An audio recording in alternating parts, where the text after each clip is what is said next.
देखिए, ये आपके पीछे पड़े क्यों है, ये पहले समझना होगा। जैसा भी पंकज भाई कह रहे थे कि भाई बड़े बड़े चैनल के ऊपर एक दबाव रहता है सरकार का। दबाव कैसा रहता है? विज्ञापन का दबाव रहता है,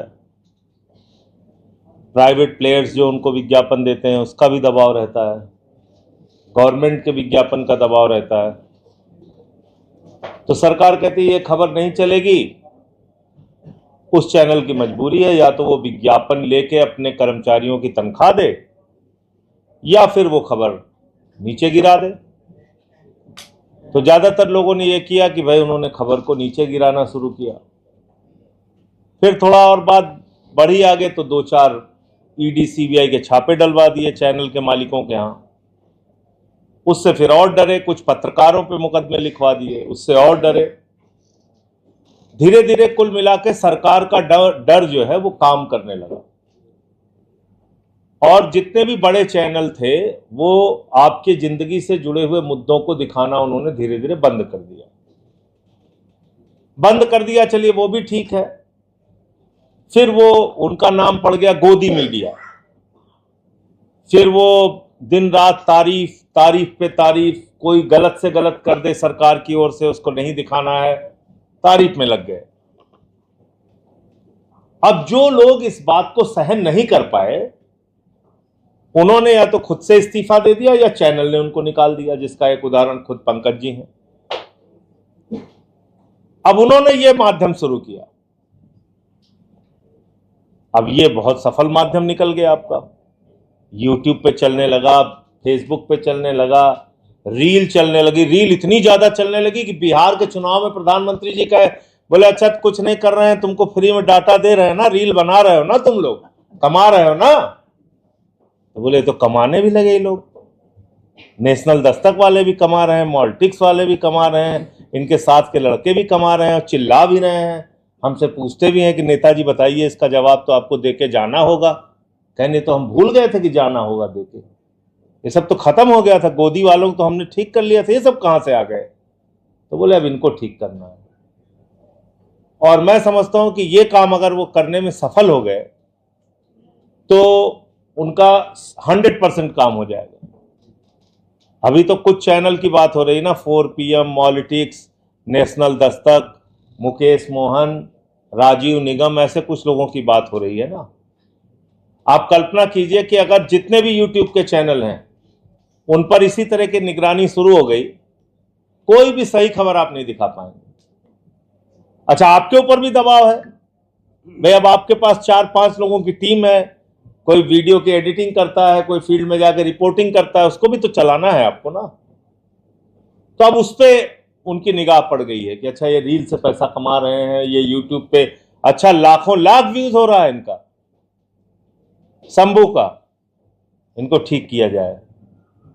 तो ये ठीक करने की कोशिश है। अब आपको तय करना है कि इस लड़ाई को मजबूती से लड़ना है या फिर यहां भी सरेंडर करना है, इनके आगे झुकना है। मैंने तो तय किया है भाई, झुकना नहीं है।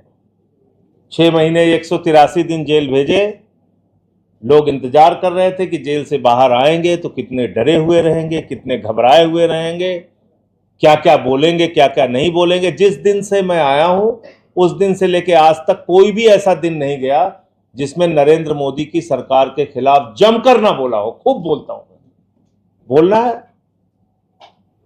अच्छा, 140 करोड़ की आबादी में 6 लाख लोगों की जेल है पूरे हिंदुस्तान में। 6 लाख लोगों की भरो जेल, डालो सबको। अगर देश का, मैं कहता हूं 140वां हिस्सा अगर इनके खिलाफ खड़ा हो जाए, कितने जेल में डालोगे भैया तुम? चलो डालो जेल में सबको, डालिए सबको जेल में। तो पहली बात तो ये जेल, मुकदमा, लाठी डंडा, इसका भय अपने दिमाग से निकालना होगा। जब कुछ गलत किया नहीं है तो डरना किस बात का? जो सच्चाई है उसके साथ खड़े होना है, वो खबरें दिखानी है। और इस लड़ाई में 95, 96, 70% नहीं, 100% आपके साथ खड़ा हूं मैं। 100%, चाहे सड़क पे बुला लीजिएगा और चाहे सदन में। आपने कहा नहीं था मुझसे, लेकिन मैंने अपनी तरफ से वहां पे संसद के अंदर बोला, हमने कहा तुम अर्थव्यवस्था कहाँ से ठीक करोगे, तुम्हारा दिन रात तो दिमाग इसी में लगा हुआ है कि कैसे किसको बंद करें, कैसे किसको जेल में डालें। एक बात बिल्कुल आप साफ जान लीजिए, एक ही ये माध्यम बचा। अब जैसे हम लोग हैं, हम किसी टीवी चैनल पे जाना ही पसंद नहीं करते, कोई बुलाए ना बुलाए, हम लोग अपनी किसी भी यूट्यूब चैनल को अपना इंटरव्यू दे दिए, लोगों तक बात पहुंच जाती है, या अपने फेसबुक पे वीडियो डाल दिए पहुंच जाती है, ट्विटर पे डाल दिए पहुंच जाती है, कोई जरूरत नहीं है। अब वो समझ रहे हैं इस बात को कि भाई ये तो सारे गोदी मीडिया को हम लोगों ने बहिष्कार करवा दिया इनका, कि भाई इनको कोई नहीं दिखाएगा, तब भी ये लोग चल रहे हैं। तो बात यहां पर है, आपकी ताकत बहुत बढ़ गई है, और ताकत इतनी ज्यादा हो गई है कि आप ही हैं जो ये दिखाते हैं कि बुंदेलखंड में जल जीवन मिशन के नाम पे कितना भ्रष्टाचार हुआ है। आप ही हैं दिखाते हैं जो पानी की टंकी बनी नहीं, और पानी की टंकी उद्घाटन से पहले टूट गई, या 4 साल से बनी नहीं और पैसा निकाल लिया गया, या सड़कें कहाँ गांव में कहाँ भ्रष्टाचार है, या मोमबत्ती में ऑपरेशन कहाँ हो रहा है, या अस्पताल में कुत्ता कहाँ बैठा हुआ है, या मिड डे मील में नमक रोटी कहाँ खिलाई जा रही है, या कितने सरकारी स्कूल बंद हुए, कितने की छत गिर गई। कहीं ये खबर आप किसी मेन स्ट्रीम मीडिया में देखते हैं? ये सिर्फ और सिर्फ यूट्यूब चैनल वाले दिखा रहे हैं, आप लोग दिखा रहे हैं। ये ताकत सरकार समझने लगी है, तो इस ताकत को अगर बचा के रखना है तो फिर जिंदा दिली से इनसे लड़ना होगा। और अगर जैसे गोदी मीडिया वाले सरेंडर कर चुके हैं, ऊट पटांग खबरें दिखाते रहते हैं, इस्लामाबाद पे कब्जा हो गया है, यहाँ देखिए लाहौर में सब आ गए हैं, सेना घुस गई है, यही सब अगर दिखाना है तो बस ठीक है, फिर तो जैसे चल रहा है चल ही रहा है। और अभी आप ये बोल दिए, कहना अच्छा तो ये आपको तकलीफ है इस बात से कि हम लोग इस्लामाबाद आ रहे हैं। हमने कहा भैया इस्लामाबाद नहीं, पूरा पाकिस्तान ले लो, लेकिन सही सही कर लो ना। आप हमारे सेना के लोगों को जान थोड़ी संकट में डाल सकते हो। वो अपना तैयारी किए हुए बॉर्डर, तुम उनको बता रहे हो इस्लामाबाद। तो कुल मिलाकर ये जो इस प्रकार से एक और सूचनाओं का इतना जबरदस्त आतंक है कि आप कल्पना नहीं कर सकते, इतना जबरदस्त आतंक है। इनका जो व्हाट्सएप का विश्वविद्यालय चलता है वो कौन काउंटर कर रहा है? आप ही लोग काउंटर कर रहे हैं। कुछ भी फैलाते रहते हैं, कुछ भी फैलाते रहते हैं। बता देंगे कि देखिए मुसलमान तो ऐसे हैं और ये यहाँ पे ये हो रहा है, वहां वो हो रहा है। अखिलेश यादव ने मुलायम सिंह यादव को थप्पड़ मारा, ये फेक बताइए, फेक न्यूज चला दिया, फेक न्यूज चला दिया। हम जिस चैनल पे जाते हैं तो अंतिम कहते हैं अच्छा तो ये जो आपके खिलाफ चलाते हैं ये लोग खबर की टिकट आप ब्लैक करते थे। आप बताइए, मैं अगर मौसम का हाल लिख दूं तब भी 300 नीचे कमेंट लिखेंगे कि ये टिकट ब्लैक करता था। स्टैब्लिश कर दिया है, पूरे देश में झूठ फैला दिया है। लेकिन मैं भी आनंद लेता हूं, मैं कहता हूं चलो अपना फैलाओ झूठ, 2 रुपए कमाते रहे हमारे नाम पे, उसमें मुझे कोई बुरी बात नहीं। 2 रुपए अगर हमारे नाम पे उनकी कमाई हो रही है, हमको गालियां देके चलो ठीक, कोई बात नहीं। अब मेरे माँ बाप ने मुझे पढ़ाया माइनिंग इंजीनियरिंग, उड़ीसा के स्कूल ऑफ माइनिंग इंजीनियरिंग से पढ़ाई कराई। मैं उड़िया भी बोल लेता हूँ, हिंदी भी बोल लेता हूँ, इंग्लिश भी बोल लेता हूँ, लेकिन आपको कह दिया वो शुभम टाकीज में टिकट ब्लैक करता था। तो ये जो इस प्रकार का आतंक है, इससे आपको कैसे लड़ना है, इसके लड़ने के लिए आप लोग हैं, इसलिए घबराए हुए हैं, इसलिए परेशान है। आज आप देखिए 2-2, 3-3 मिनट की इतनी शानदार वीडियो आती है, पूरा अडानी का भ्रष्टाचार खोल रहे हैं, कहीं कोयले का भ्रष्टाचार खोल रहे हैं, कहीं स्टील डिपार्टमेंट में हो रहे भ्रष्टाचार को। कोई कहता है ना सरकार में भ्रष्टाचार नहीं, इतना ऑर्गेनाइज्ड भ्रष्टाचार है कि आप कल्पना नहीं कर सकते, सोच भी नहीं सकते ऐसा भ्रष्टाचार है। कल अभी मैंने पार्लियामेंट में बोला, एक बिल ये लेके आए हैं, इंसॉल्वेंसी बैंक्रप्सी कोड। क्या बिल है साहब? जितने देश के बड़े बकायेदार हैं उनको संरक्षण देने के लिए बिल है। एनसीएलटी एक बना दिया इन्होंने कि वहां जाइए अपना सेटलमेंट कराइए। और सेटलमेंट कैसा हुआ है ये लिस्ट में दूंगा, इसको आप सबको चलाना चाहिए। किसी का बकाया है 40,000 करोड़ रुपए, 40,000 करोड़ रुपए बकाया है, उससे 3,000 करोड़ रुपए जमा कराया, 37,000 करोड़ रुपए माफ कर दिए।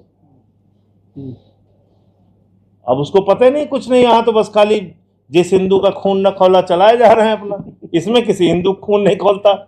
भाई ये पैसा कहां का है? बैंकों में आम आदमी का जो पैसा है वो इन पूंजीपतियों को दे दिया गया। लाखों करोड़ रुपए सरकार ने एनसीएलटी के जरिए माफ करा दिया, लाखों करोड़ रुपए, आप कल्पना नहीं कर सकते। 26 लाख करोड़। और उसका नाम दिया हेयर कट। तो कल सब मजाक कर रहे थे कि हेयर कट क्या होता है, हमने कहा ये हेयर कट नहीं, गर्दन कट है। थोड़ा कर्जा माफ करके ज्यादा वसूलना हेयर कट है, लेकिन उन्होंने ज्यादा माफ करके थोड़ा वसूला तो गर्दन कट हो गई, पूरा अपना कर्जा ही उड़ा दिया आपका। तो कुल मिलाकर मैं ये कहना चाहता हूं कि आप एक सच की लड़ाई लड़ रहे हैं, सच्चाई को लोगों तक पहुंचा रहे हैं, दिखा रहे हैं। ये अपनी जंग जारी रखिएगा और इस लड़ाई में हम लोग जैसे भी आपका साथ दे सकते हैं आपके साथ रहेंगे। और जहां जेल का मुकदमे का सवाल है तो उसके लिए भी अब आप लोगों को लोगों का तैयार करना पड़ेगा कि भाई अब ये इसका डर दिखा के कितने ब्लैकमेल, कई पार्टियां टूट गई, पार्टियां साफ हो गई। आज वो टीडीपी वालों का एक बिल आया, आंध्र प्रदेश को रीऑर्गेनाइज, हमने कहा कहन साहब ये 15,000 करोड़ रुपए अमरावती के विकास के लिए दे रहे हैं। हमने कहा जब तक तुम्हारे हाथ में सत्ता की चाबी है 15,000 नहीं, जितनी जरूरत है सब ले लो इनसे, बाद में नीतीश कुमार की हालत कर देंगे तुम्हारी भी, जैसे नीतीश जी के साथ किया इन्होंने। तो इस लड़ाई में आपके साथ हैं और संसद तो आज से खत्म हो रही है, सड़क की लड़ाई आगे जहां भी होगी आपकी, मैं आपके साथ खड़ा रहूंगा। धन्यवाद।